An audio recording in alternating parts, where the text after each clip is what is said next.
Happy Victory Monday to the Rain Gang. We have so much to talk about on this episode of the Purple Rain Podcast.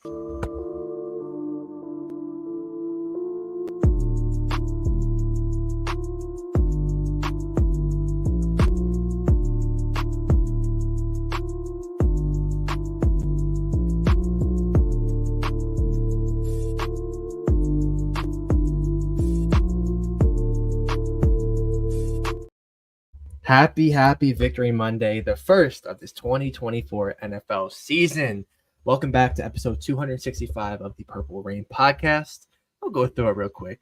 Jason Thomas episode, Ben Cavell, Andre Giroud, Chris Chester, and the Patrick McCarry episode of the Purple Rain Podcast. Thank you all for coming through this episode. First and foremost, you can follow us on Instagram at the Purple Rain Podcast. Follow this guy over here on Instagram or on X at Sutton and on X, you got the game, play by play, his reactions. I see it. You should see it too. Very, very intriguing. Actually, he had a great Justin Tucker tweet yesterday, which kind of hurt. I'm not gonna lie, but it was the truth. You can follow me on Instagram at simplyas10.prod or on X at simplyas10. Most importantly, our sponsor, Manscaped. You go in there, use code PRP, 20% off your whole entire order for international shipping. I got to be honest with you, Sutton, you weren't lying about the head. Just the brush. I used it. The scalp scrubber, yeah. The scalps, I got a mop on my head. This is as long as my hair has been in years, and I didn't want to get out of the shower. It felt so freaking good. I can't imagine on the beard. If I were to have a beard, that would probably feel even better too. But I can't recommend it enough. Yeah, you can go in there, get yourself that, get yourself the ball deodorant, the lawnmower, the hedge trimmer, all that, the nose hair remover. Come on, code PRP. 20% off your whole order and free international shipping. I see people in the chat now. Got to ask you first, though. How was the weekend? Oh, it's good. Victory? Yeah. Overall, good. It's a Victory Monday, so that means that the weekend was a success. I can say that. Now, of course, there are some caveats to that success. It wasn't all roses and nice smells from the weekend, specifically yesterday at 4 p.m. But it was a good weekend nonetheless. So I'll leave it at that. And we got a lot to talk about. So I do want to bring up everybody who's here on the screen. We saw Mod K-Dog in the house. What's going on? Giving the shout out to Manscaped per usual. That's our guy, man. That's our guy. We got Shamil Malik in the house as well. Says, what's up, boys? Hope y'all doing good. We're doing well. We're doing well. Yeah. How are you doing? Let us know. We appreciate you for coming through. K-Dog, doubling down. Smash that damn like button, man. It's free. Helps us out a ton. Thank you. We'd appreciate that. Of course, the season is in full swing now. So, of course, we want to keep the Ravens content rolling out to you guys. And the way to help us do that is by liking the video. And if you're new, by subscribing to the channel. So, Mod Boz. What's going on, Mod Boz? Big ups to Mod Boz and his Steelers. Alex giving them the bird early here. But they are 3-0, man. They're 3-0. And honestly, all Ravens fans kind of saw it coming. Not I can't say we all saw it coming, but I think that we kind of knew that this team would not be 3-0 if Russell Wilson was starting. Is that fair to say? Correct. There's a reason why we wanted him to start for that reason. Because I think with Russ, they're 1-2. I'll be honest with you. Yesterday, Justin Fields making plays with his legs. Don't think Russ can do the same thing. I know he can be mobile, but Fields at his age right now, so they should be happy that Russ, got out of bed the wrong way because they wouldn't be 3-0 with him. So, congrats, boss. There you go. Yeah. All right. So, and we see some more of you guys in the chat. Keep sounding off in the chat. If you're not watching this episode 265 of the Purple Rain Podcast live, and you happen to be a part of the hashtag Replay Gang, hello. Thank you for joining the show. Make sure you leave your comments, your questions, your concerns, anything you got down below in the comment section because we do get to those as well. Shout out Lisa. Lisa in the house says Alex is an absolute sweetheart. Not after giving Lisa, one of your friends the bird. Sorry. Lisa, we love you. Thank you for coming through. Yes. We appreciate you. We hope you're doing well. So let's go ahead. Let's get into what we came here to talk about, right? The Ravens getting their first W of the season. It feels like for the first time in forever we got a W because we were just talking about how we hadn't had a win with Lamar Jackson starting at quarterback since the divisional round of last season. Like that. It had been a minute. It had been a little minute.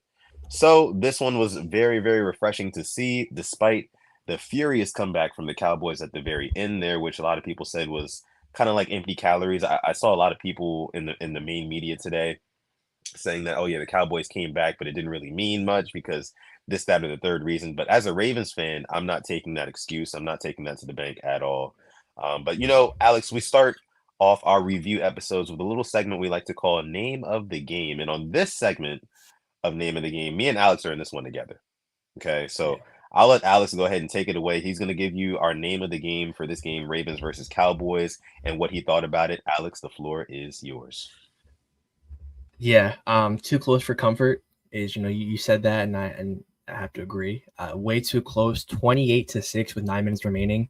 And I'll be honest, when they were coming back, I couldn't do anything but laugh because this is who the Ravens are now. Mike Tomlin was 100% correct. We cannot put together 4 quarters, and if you are upset about that, it's because he's right.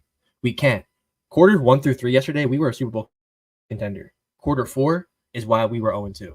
And I hate that it is that way, but when you have all this money invested in the defense and you have the supposed top 3 coach in the league and you're making bonehead stupid penalties. I mean 114 yards in penalties, I think. Just penalty after penalty. I know some of them were ticky-tacky, but you can't let yourself get in your own way. And the onside kick, special teams coach, and they're recovering onside kicks. Like, you think you'd be better than that, and you can say Zay didn't get it, yeah, but at the end of the day, it comes back to coaching. So too close for comfort. It shouldn't even been that close. When you look at those stats, I mean, we were shutting their receivers down. CD was quiet for the most part. He had a couple of big moments, but for what people were expecting, take his 100+ yards, this and that. I thought we did a good job on him. I think Marlon Humphrey looked really good, but at the end of the day, too close for comfort. Yeah, I agree with you 100% there. I mean, what I was thinking, I can't say I was laughing, so I don't share that same Oh, sentiment okay. as you. There, I wasn't laughing. I was livid. Okay, like the complete opposite of laughter. I was livid. I was furious, fuming, quite literally, because I was just like, "There's no way that this team is going to allow this to happen again." You tweeted it yesterday, the Harbaugh face, right? The deer in headlights. We saw it. And I was thinking to myself, like, wow, we're really about to choke away another game in which we had over a 95% chance to win at one point. Because I pay attention to that sort of stuff on ESPN nowadays. Now that we have this sort of trend of blowing games, I like to see, like, what was our win probability at its pinnacle, right?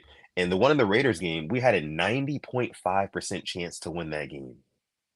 Now, if you have a 90% chance to win a football game, let's say you have a 90% chance to win a Madden game, right? You're at the point of the game, 90% chance, the game's yours. If you lose that game, would you say that it would be because of literally the players that you have on the field? Or is it a coaching error? Is it an error from up top? Obviously, you did something wrong. You called something wrong. You did not coach the game the correct way in order to secure your victory, especially after having it 90% sealed almost. That is what's crazy to me. And the fact that we almost squandered that one yesterday, I think a big part of it was, and Harbaugh admitted to this, being too conservative. Being too conservative in the second half. I mean, I think we scored our last points with 12 minutes to go in the third quarter. And at that point, the offense felt like it was rolling. I will say, yesterday it felt like the offense found its identity. I'll say that. It felt like, especially early in the game, we were not predictable. I was not, as a fan, able to guess what the Ravens were about to do next, which was good. That's always a good thing. And we were rolling down the field, and there was nothing that they could do to stop us. We were 8, 9 yards a pop. It was crazy. So in the third and fourth quarter, for us to kind of like really take our foot off the gas and play not to lose instead of playing to win, it goes back to coaching again. And like late in that fourth quarter, like you tweeted with the Harbs face, I was just kind of really reading John Harbaugh's facial expressions and his body language. His body language was screaming on the sidelines, and nobody's really talking about this, but his body language and his facial expressions was saying, you could literally look into his mind and see that he was thinking like, okay, if we lose this one, this is definitely on me. It's definitely on me. And like, my seat's going to get hot, like legitimately now. Mhm. Because Yeah. how do you go back-to-back weeks? It's not the X's and O's, right? Or it's not the players on the field rather at that point. If you're coaching them to the point where they have built a lead, a two-possession lead, and they're Yeah. squandering it away consistently, that's not on them. Nope. That is a coaching thing. And I think he saw that, and the fact that Lamar Jackson was able to completely and utterly bail him out and this team out at the very end of that game. Okay. Again, it's like we got a win yesterday, but it didn't really feel like No. a complete victory like it should have, you know. Nope. Nope. Yeah. You honestly kind of said perfect. I can't sit here and add much more because you took the words out of my mouth. You talk about the offense. And that first drive, I tweeted out that was our best drive of the season. That was freaking beautiful. Lamar, I mean, we were lined up Yeah. as if Derrick Henry was going to go up the middle, and we changed it up. We weren't predictable, and look what happened. Lamar takes it around the corner, easy first down. I said this in the last episode on Thursday. I was like, I would love to see more of Lamar keeping in these scenarios, right? In first play of the game, literally the first play of each half, right? That we opened up the first play of Yep. each half with a Lamar keep off of a Derrick Henry fake, and it worked both Yep. times. Like it, wow. Go ahead. I'm sorry, I didn't mean. No, To cut you off. you're 100% right, and I'm just thinking about that first drive and just running it with Derrick Henry, and then okay, we're bringing Justice Hill in the game. That means we're passing, right? No, Justice Hill sweep 10 yards. It's like okay, Yeah. like we're cooking, and then you have Zay Flowers, Rashod Bateman, Mark Andrews, Isaiah Likely, and who do you throw it to? Charlie Kolar for 30 Charlie yards. Kolar. Oh, that was glorious. That play, the Wide fake open. toss to Derrick Henry, and then the boot to the other side, Kolar wide open. Wow. I mean that is what we've been waiting for, right? Not to quote the Yep. SpongeBob meme from back in the day, but that is what we've been waiting for, quite literally. Just like some variety in this offense. Like, don't make it look so predictable and so stale. Like people have had months to prepare for a Derrick Henry-led Ravens offense or rushing attack, rather. They've had months. They know what we want to do. They know what would be most ideal. Just, hey, diddle diddle, Henry up the middle. That's what they know. That's what they know is coming. Yep. So if you can kind of throw them off and get the misdirection going early, it's going to bode well for the offense throughout the entire course of the game. And that's what I thought we saw yesterday. But the fact that, again, the third and fourth quarter, taking our feet off the pedal. Of course, there was that miscue, like you mentioned, special teams, like Zay not recovering that, that onside kick. And I heard it, it may have had a lot to do with, oh, well, Zay's never really been in that situation before. Number two, they're playing on turf instead of grass. We're not used to that, so the ball may have, slide a different way. I saw Shannon Sharp say that they use different footballs for when they do the kickoffs and onside kicks than when they do actual gameplay. So maybe that has something to do with it. And again, Zay Flowers just couldn't get a handle on it for whatever reason. But that was kind of like hinting to last week, what my name of the game was last week. A series of unfortunate events. That's what it started to feel like down the stretch of that game, Yep. right? Ever since the Tucker miss from 46, right, which would have put us up what, Bad omen. 31-6. That Yep. was Yep. wow. That's what really kicked everything off. So yeah, what did you feel about the Tucker miss though? Because that was strange. It felt like it was Tucker miss, and it was showing that guy shirt saying 28-3, the Ooh, Falcons Patriots, yeah, and I'm like, yeah. hold up. And then Tom Brady explained, just gotta get one touchdown. What do the Cowboys do? Get one touchdown. What do they do? Get the ball back on the onside kick. What do they do? Score again, and they get the ball back. Like it was too much. And going back to that Justin Tucker kick, 45, 46 yards. And I saw K-Dog bring it up. He's like, we talked about Lamar Jackson losing weight. We know that Justin Tucker put on weight for these new kickoffs. And he brought it up. Could that be an issue? I've seen, the way Jordan Stout's holding the ball is that an issue, but it was an issue, last year when Cook wasn't there. He obviously wasn't as good as he used to be, but he was still making these kicks. And there's now Harbs is talking about like a mechanics thing. Dude, this guy has been the best kicker for over a decade and then some. So it's, mechanics switching it up now is kind of crazy, but I have faith he can get it together, but it has to be quick, like 45 yard, 15 under when Stover was there, he was making them, but when Tucker misses those, it's like a bad omen in the game. It's like, well, that's kind of the snowball rolling down the hill. And then comes a turnover, and now that snowball's getting bigger and bigger, and then there comes a 3 now. Now it's getting bigger, and there comes the roughing the passer penalty. Now that the other team's about to score, that's not what we're used to. We haven't had this problem since 2011 with Cundiff. So I hope he can get together because this team scores touchdowns, but you need those 3 points. It can do all the world, and it can such a momentum swing. So I'm a little worried. Not going to say it, but I do have confidence he'll fix it. But J-Tuck, man, I need you. Yeah. And then the speculation about like you were saying earlier, I saw somebody tweet about, like you said, Jordan Stout, is he kind of crowding the ball a little bit too much and not really giving Tucker enough room to get the kickoff? And John Harbaugh said today it's just a technique issue and they're close, quote unquote, they're close to fixing it or something like that. All I know is that it's got to get fixed and quick.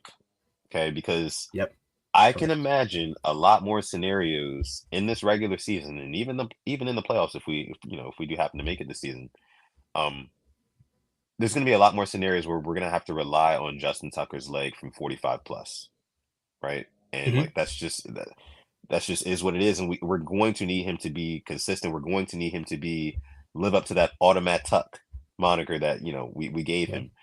But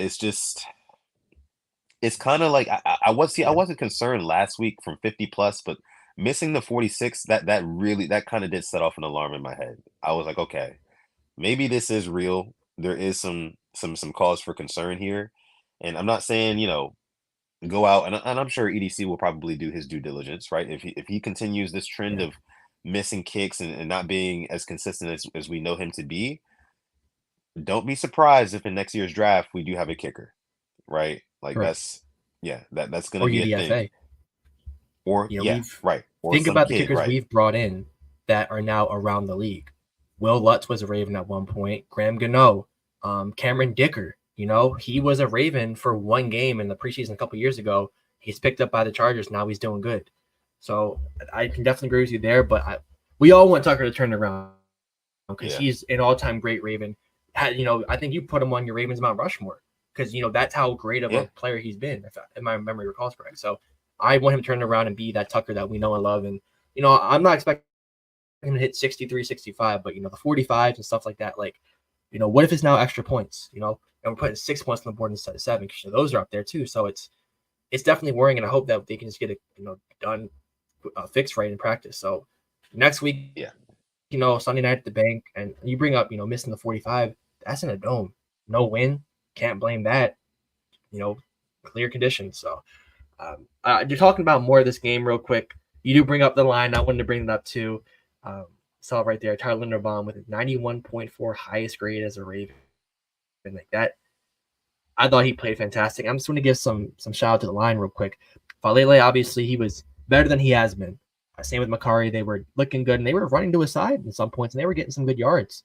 Derrick Henry was. So I was definitely – it was a positive sign. And what he was even nicer was Lamar giving him his props that he earned yesterday. He shouted him out when John Harbaugh was on his press conference. So Lamar, he's not – we don't see him being a rogue one, hyping up the team, but it's stuff like that as a leader, giving your guys that boost, that can really do them a world of just justice. So that was good to see. I do want to give some other guys some props, but do you have any other things you want to talk about the O-line real quick? Yeah, I mean, O-line, there were definitely some improvements. Falele, I want to give him his flowers for this week. I don't think that it would be fair to, talk about him the way that we did and pretty much the whole Ravens fan base did for the past week. And for him to have the performance that he had yesterday, which was a lot better. I can't say it was perfect because he was bad in a couple spots as well. I remember there was one holding call that he got on Micah Parsons, which was pretty crucial. But for the most part, he did play a lot better than he did against the Raiders. There was noticeably in situations you could see the improvement. He picked up a stunt, right? Granted, it wasn't against Max Crosby, but it did look good. He took out 2 guys on that one. He also had a big hand in that very last play where Lamar takes it and kind of seals the deal. He kind of ran behind one of Falele's blocks. So yeah, he looked big, he looked powerful, and he looked like a man on a mission, like a guy who wants to improve. And I respect the hell out of him for it. And we'll see if he can carry this momentum into next week. I mean, he's got who Ed Oliver, and you got Greg Rousseau. I mean, you Rousseau? got yeah, Yeah. yeah, you got some guys in Buffalo. Von So Miller? it's going to be Von Miller, right? It's going to be a challenge as well. This coming up week, Sunday Night Football, we got prime time. So yeah, love what I saw there. But also on the offensive line, I want to give a shout out to Andrew Voorhees. Andrew Mm, Voorhees had a really good game yesterday. No sacks allowed, no pressures allowed, no hits allowed, no hurries allowed from one Andrew Voorhees' man. So big shout out to him. It looks like that pick is panning out. yes. The red shirt freshman or rookie from last year.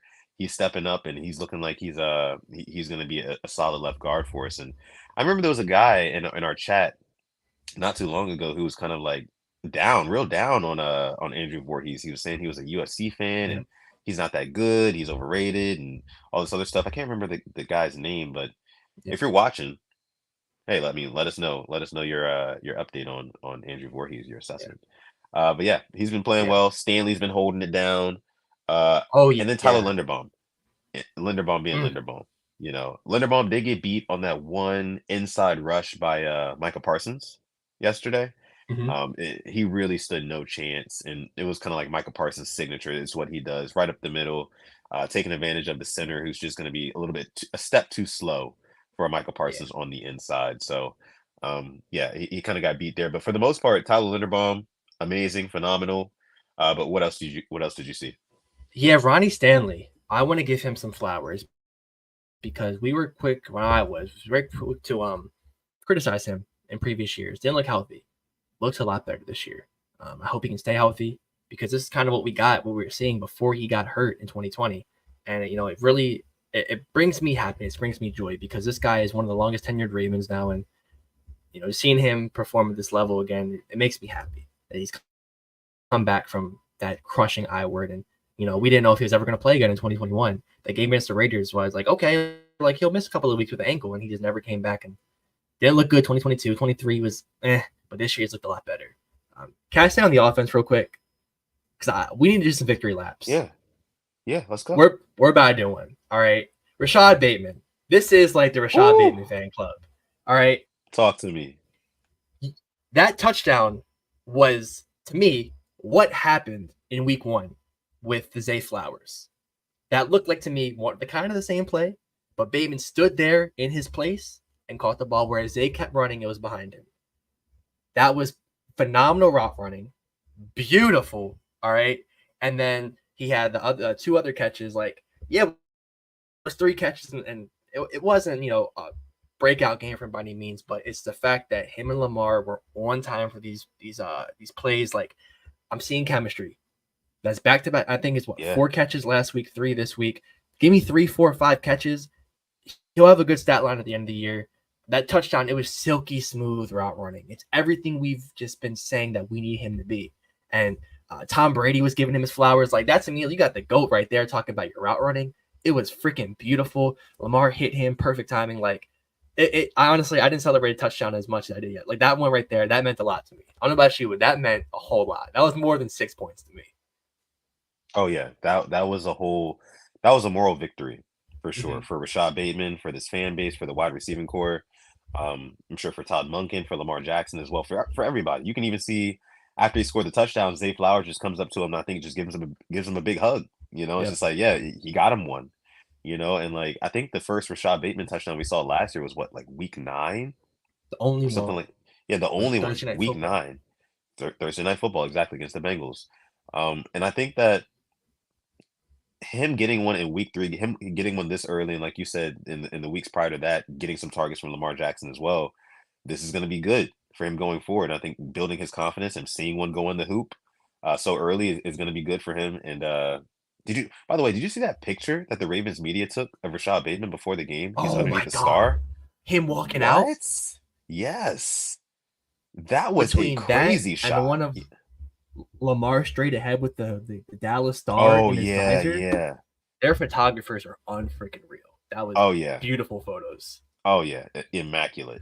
From 2 media guys, we just kind of had to stop and acknowledge that really quick. But Beautiful. yeah, man, Freaking I mean, beautiful. just overall, I think that this was a good but not great showing from the offense. I think there was a lot of things that we can build upon. Like we talked about, Todd Monken not being so predictable, but it just comes down to a coaching philosophy thing. Like you mentioned in the last couple of episodes, Alex, we got to keep our foot on the pedal. We got to keep our foot on the gas, man. We cannot let these teams just kind of creep back into games. We can't go into prevent because the one thing that annoys me most about watching Ravens football is watching a tired defense. Watching a tired Ravens defense play football has got to be the top two and not two most frustrating things to watch. Because like most of the time when I'm watching defense, right? What let me ask you this, Alex, real quick. When you're watching the Ravens play defense, where are your eyes when you're watching the TV screen? Sometimes it's the ball, but I like watching linebackers a lot. Okay. But most times I'll be looking at the D line. Are they going to be getting separation? Edge rushers. Are they getting stuffed? Are we about to get a sack? Yeah. That's Yeah. where I watch it. Yeah. And me Personally. too. I watch it right at the line of scrimmage, right? I want to see who's winning the battle in the trenches. When there's a tired defense, there is no chance that your defensive line is Yeah. going to get home. No Yeah. chance, right? And even Tom Brady had said it at some point in the broadcast, like, yeah, Dak Prescott, he's got a really good feel for what this pass rush is doing right now. It was just the same thing, same four-man rush, right? Not getting home. I think we brought five a time or two, but like just nothing because those guys were tired. They were gassed. They were gassed the hell out, And like I've tweeted this back-to-back weeks now. There comes a time in these games where the defense is done doing the offense favors. Mm-hmm. It's done, right? Yeah. Like when they get tired, you can no longer rely on that defense. Offense has to bring it home. Yeah. And luckily, we have a quarterback who is able to. And let's just kind of focus on that very very last drive, right? Okay. Because the plays that Lamar made, MVP. I mean, I would not be surprised where if it's all said and done, you kind of have to look at Lamar Jackson for a third MVP at Yep. the end of this year. I wouldn't be surprised. Like now, of course, the Ravens would have to go on a crazy win Yeah. streak, and we'd have to damn near win the AFC, which is very far fetched right now. But like, just how valuable this guy is to the team, it's Yep. unfathomable. It's unfathomable. So going back to that last drive, Alex, let me set the scene. So it's fourth quarter. We just got stormed back on by the Dallas Cowboys, all the way from 28 to 6. Mm. It was 28-6 at the beginning of this quarter, in the fourth quarter. They came all the way back. They're down 3 points. Their fans are screaming, right? I'm sure you guys watching the broadcast, they always show the most interesting of characters that are at the game on screen, right? I see some like little kid who's like got buck teeth and his hat on backwards, and he's like screaming The for the cowboy Cowboys to hat. the top of his lungs. Yeah. And I'm just like, oh man, like I know the energy in that stadium is just rocking right now. Like they were completely dejected 15 minutes ago. And now they're on top of the world thinking that they're about to beat the Ravens and take this one home. Yeah. So it was just like, wow, everything is stacked up against our offense right now. We come out and we're like, okay, we're going to give the ball to Derrick Henry, right? What happens to Henry? I think he gets stuffed on the first play or something like that. Or no, on the first play, he slips, isn't it? He slips Uh huh. and he falls. Uh And huh. I'm just like, at that moment, that's when I knew. I was like, okay, this is this Ravens franchise. This is the universe telling Lamar Jackson again, you have to be the one. You've Mm-hmm. got to be the guy to bring this one home. Yet again, and what happened on the very next play? You get Zay Flowers on the out route. Beautiful motion by him pre-snap. He gets open. Lamar Jackson puts it right on him. Right on him. Now, what I didn't like about that play from Zay Flowers is that it was a body catch. I've never been a fan of body catches. Yeah. They can pop out way too easily. I'm a hands guy. Like, get your hands on the football, possess it, bring it down, like control it. You know what I mean? Yeah. Because again, the body catch has just never been for me. But he brought it in. So respect to Zay Flowers, and that was that was huge. That was huge for us. And we just needed one first down after that. 2nd and 9. We know what Lamar Jackson does. I mean, the jet sweep fake to Zay Flowers, genius. I heard that people in the stadium watching the game, Cowboys fans, literally thought the ball went to Zay Flowers. So they were cheering when Zay Flowers got tackled as if, they were about to get the ball back, that sort of thing. But little did they know Lamar Jackson kind of skimpered up the middle for enough yards to get the first down. And that was just, again, it's all Lamar. It's all Lamar. And I'm just like thinking, like, who on this offense can close besides Lamar Jackson? I mean, you would hope Henry, but like you said, the slip kind of was that notion. Like, this isn't going to be Derrick Henry to close it out. Right. And I wanted to talk about him. But for me with the Zay Flowers, it was our one against their one. Zay Flowers against Trayvon Diggs. Got the separation and got the first down. To me, that was a lot of growing. That one play showed me a lot about Zay Flowers. Like, okay, when the time is right, when the lights are bright, when the lights are bright, I can trust Zay Flowers. And it's just little stuff like that where you see more and more of that, and it makes you feel better about him as a player. And I know he's not the biggest guy, but in that moment, he got us a first down that we needed on 3rd and 4. So that really made me feel comfortable with him. I feel like he's grown since, last year's stuff. Some of the celebration stuff, obviously, I get that, but I think he had every right to celebrate right there. It wasn't too over the top. It was just a nice little first down. And then with Lamar, the second 9, he faked out Brady, faked out Kevin Burkhardt, faked out every Cowboy fan in there, glides right through, the first down, reaches for it, ball game. And, that's why I don't think he faked out any That's Ravens why he's a fans. 2-time MVP. I wasn't faked out, me personally. I feel like, I was like, this is Lamar. Like, you think he's giving it to Zay? Like, this isn't the Charger game. Like, this isn't, we have, a 7-point lead. No, this is a 3-point game. Lamar is saying, this is my time. This is my game. This is my offense. This is my team. Getting that first down. They did. Dove for the first down. Great awareness. That's all she wrote. As Jerry Sandusky would say, the hay was in the barn at that moment. Yeah. So overall, again, some good things we saw from the team, some things that we can build upon. This passing defense continues to struggle. I think a big part of it, I think the numbers are a little bit skewed this week because we were playing a lot of prevent defense, keeping everything in front of us.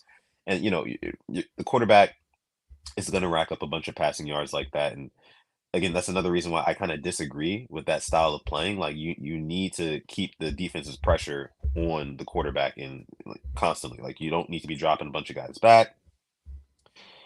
Rely on your guys. Rely on your guys on the back end. They can hold up. That's what they're paid for. That's what you're paying them for. But like if you're just letting the NFL level quarterback sit back there and just dot you up all game, that's just not going to bode well for your defense or your chances of winning. So, yeah. We don't have too much time left on this episode. What do you have? Yeah. I just want to show some love real quick to some people on the defense. Sure. Kyle Van Noy, once again, 2 sacks with the orbital fracture. I mean, tough as nails, as tough as they come. Yeah. Marlon Humphrey, I thought, played very, very good this week.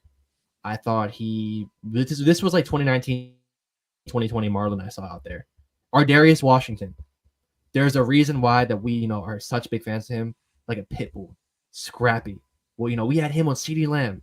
We're talking about a guy probably making less than $1 million right now on one of the highest paid receivers in the league, and he's blanketing him on a 2-point conversion. A lot of momentum right there. Imagine they get that. It's 28-27. Who knows what would have happened? But that right there, like, I'm like, bro, as UDFA, that's where, you get your second contract with the Ravens. To me, he's a Raven. He plays like a Raven. He didn't, get drafted. He's worked his way up, battled, I words. And I love number 29 on this defense. Ardarius Washington, you deserve the game ball, in my opinion. I mean, he definitely up there as defensive MVP. He was doing everything he could. Brandon Cooks, hold him of his first ever interception, in the stadium where right near we went to college at TCU. I was hoping he would get that, but OPI on 4th down. It was a smart play by Brandon Cooks. Maybe not because we got the ball closer. It didn't really matter. But yeah, I want to give those guys some love because I thought they played really well. Other guys, Stevens, I thought he had some good moments where he was locking up guys, but as the game went on, our secondary was a little shaky. Nate Wiggins, I mean, that's why you play your first round talent. There's growing pains. He will give up some plays, but he'll make some plays. He almost broke up another one of CD's passes right before the fumble. So that was, he did. You play your first round talent for that reason. That's why you give him the snaps. It'll help him become a better player. But some guys like that, I was really happy with what I saw from those guys, and hopefully we can build on that. Other guys, Roquan, he looks overweight to me. He really does. He doesn't look like the same Roquan from last year. Get beat by tight ends. Tight ends are freaking eating us alive. Something that's been haunting us before 2023, 2022. So want to get that fixed up. Good to have a win on the Buffalo. We get to watch them tonight. Yeah, we do. We get to watch them here soon in about 10, 20 minutes or so. I do want to mention this. The Ravens are the most penalized team in the National Football League right now, right? I think they have something to the effect of 273 penalty yards given up so far this season. Again, leads the league, averaging 92 penalty yards against per game. We are giving up almost a whole football field's worth of penalty yards per game. That is not conducive to winning football. It's not. That is a coaching thing. That is another coaching administrative thing that I think needs to be kind of hashed out and quickly if we want chances to win these games, because it's clear and obvious the refs aren't going to do us any favors, right? Or at least not many, right? I mean, we should have had a safety yesterday that got taken back on a weird rule, right? That ended up being, illegal touching instead of a intentional grounding. Like, that didn't make a whole lot of sense to me.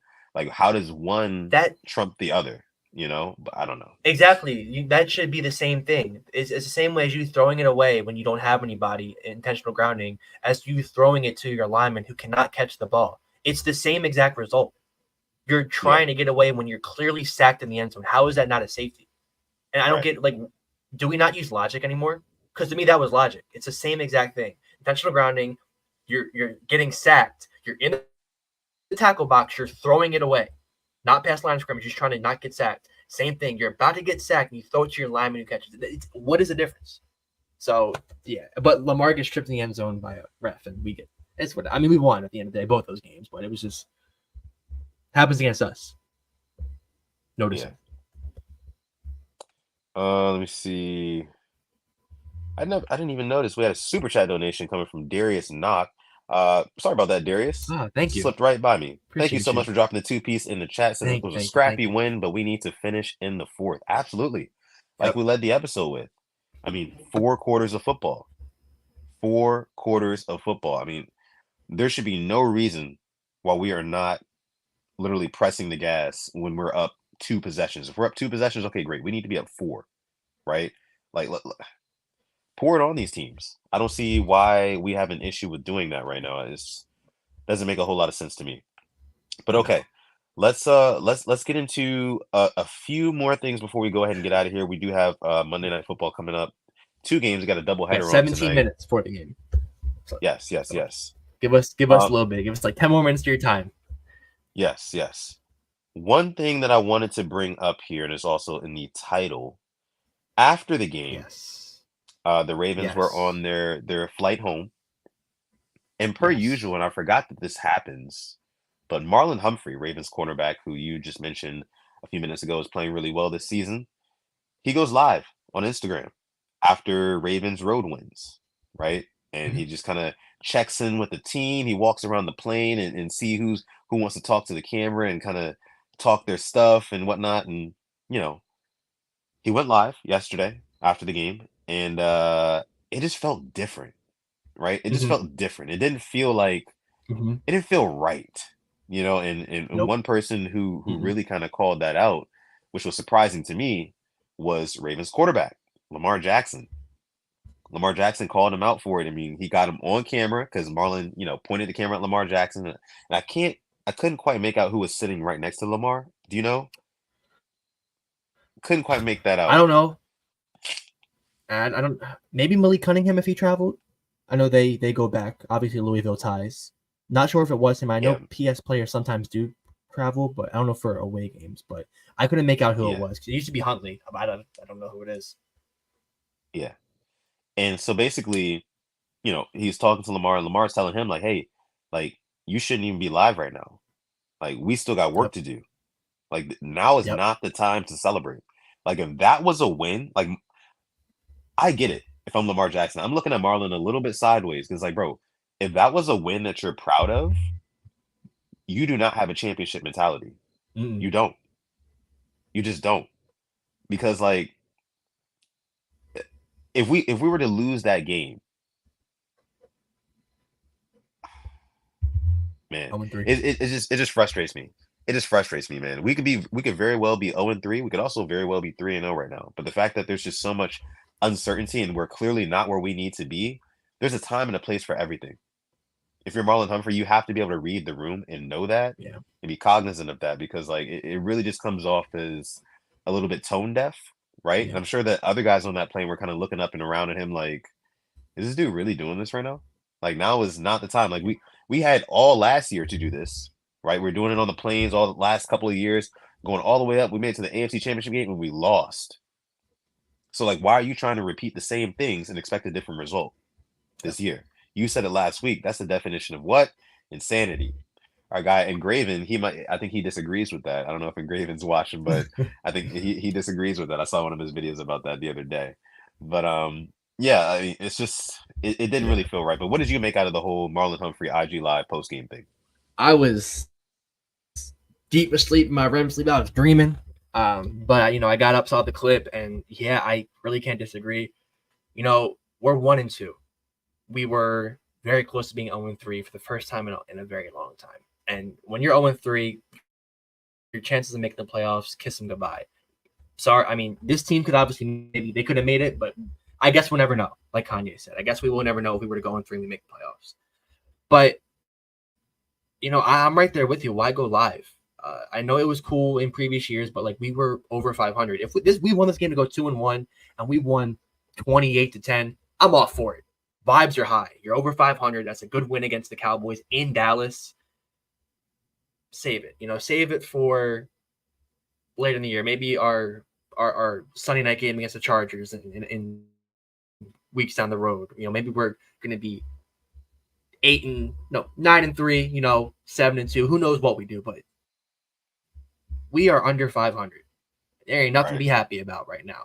You gotta look on next week. We have a damn good team in the Buffalo Bills who blew the brakes off of the Dolphins in Miami. James Cook running all over them. Josh Allen, damn good quarterback. He'll run over you, he'll pass to you. So we have a lot more work to do. The job ain't finished yet, And championship mentality is, I think, a lot of guys on this team have it. I think Van Noy has it, obviously. 1-2. Lamar, he was saying it last year, got to lock in, got to stay focused. He's not celebrating. He's not out there. He knows he has to get better, and he talks about it in his press. He said we got to win the week in front of us. And to me, Lamar's already focused on the Bills right now. I know today's probably an off day, but I bet you he's probably watching film, getting ready for Sunday night. So save that for later in the year when we know we're trying to lock up a playoff spot, or we locked up a playoff spot, or the North. So I wasn't, the biggest fan of that. I like Marlon too. I love his personality. I thought he played amazing yesterday, but some stuff you got to keep off the internet. Crazy place. Yeah, yeah. Because they will eat you alive for it, and they have been eating Marlon Humphrey Yeah. alive. It's been crazy to see, actually. Yeah. One more thing we got to get into before we go ahead and wrap the show. We do have football coming up here in a second. Yannick Ngakoue is back with the Yeah. Ravens. We just signed him again Yeah. as of a couple of hours ago, maybe, and it was a bit of a surprise to me. And I want to get your take on it, but I don't hate it. I think that what the Ravens are trying to Yeah. do is they see what's going on late in these games when our pass defense is breaking down. Our corners are a little bit too soft, a little bit too loose. That's something that Harbaugh brought up today. And they just need somebody who can kind of close the game, who can get home, right? And Ike Ngakwe really wasn't that for us in a whole lot of spots, right? We more so got more of that contribution out of guys like Justin Houston, Clowney, guys like that. But I think that Yannick Ngakoue, he can be somebody that they bring in. He can play rotationally in these third and fourth quarters, right? Get in on some big third downs, right? Get a fresh body in there and kind of just tell him to go back and rush the passer. That's all Yeah. we really need him to do. He didn't really have the best couple of years in the past couple of seasons. I mean, I think he had 4 sacks last year. Year Mhm. before that, he had 9.5, so not too bad. Mhm. So maybe he still has something in the something left in the tank. He's only 29, which I know is not necessarily too young, but I think that he's still got a little bit of football left in him. He just needs. Jeremiah says here we need depth, and he can rush. He can rush. So Yeah, I don't Yeah, hate it. I don't love it, but I do like it. yeah, yeah. I think Owe played 80% of the snaps, and you're not going to be getting that burst in the fourth quarter from him when he's playing all these snaps as Right. edge rusher. So I'm all Exactly. for it. I'm honestly in between like it and love it. Uh, I'm happy. I was happy when we got him, and I see people saying he didn't do anything with us in 2020, doesn't fit our scheme. Flat newsflash: our scheme has changed. Our defensive coordinator has changed. We don't have a defensive coordinator dropping Matt Judon and Yannick Ngakoue in coverage and bringing Tavon Young on blitzes every single play. Yeah. This is a whole different defense, and this is a defense where I think he can excel in. You bring up Javion Clowney, Calvin Noy last year, Calvin Noy this year came in this defense pretty good, the plug and play and really produce. You bring up 4 sacks last year, 9.5 in 2022 with the Colts, 10 in 2021 with the Raiders. This is a very Ravens move. A guy who was Yeah. off a down year now coming Yep. here just like Clowney. So I'm really looking forward to seeing what he can do. He's on the practice squad, going to get ramped up with his defense, but another piece for Zach Gore to play with, and kind of something we were talking about. Like it was O line and edge rush was kind of our worry. So now you have Ojabo, Owe, Kyle Van Noy, Yannick Ngakoue, Adisa Isaac. So there is some depth there. RG says, I kind of like this move because we got him at the wrong time. I think he'll be better with this defensive coordinator. Yep. And not surprised that, Wink isn't in the NFL anymore. He's in Michigan as their DC. So I definitely think this is going to be a good move, and not expecting 10 sacks, but I think he'll make some plays with us more than he made his first game. Yeah. Yeah. So again, I mean, you kind of moved me towards the love it here. I was on the like it, but I'm moving towards the love it. I just think it's going to be another one of those pieces that we use, or that we try to use at least, to close some of these games out. Yeah. Because we see what's going on. We see what's happening to the defense late in these games, especially when the game script has gone kind of like how it's gone in the past 2 weeks. I think that, yesterday is an exaggerated version of it, but to the better part of our games, the Raiders and the Cowboys games, we've gotten leads, and then we've just kind of given them away, right? And of course, the Raiders lead wasn't as big as the one that we had over the Cowboys, but the problem was, once they sold out on running the football and they just decided to just throw the ball all over the yard, we could not continue to keep up with that tempo on defense, right? Our offense couldn't stay on the field, so we were just trotting the defense back on there time and time again. And it was just Dak Prescott, drop back, Gardner Minshew, drop back. You get whatever you want. You got all the time in the world. And so to get like a fresh body in there, like you said, Owe is not going to have that same burst in the fourth quarter as he did in the first. I mean, we see first quarter Owe is a menace, right? First half Owe is a menace.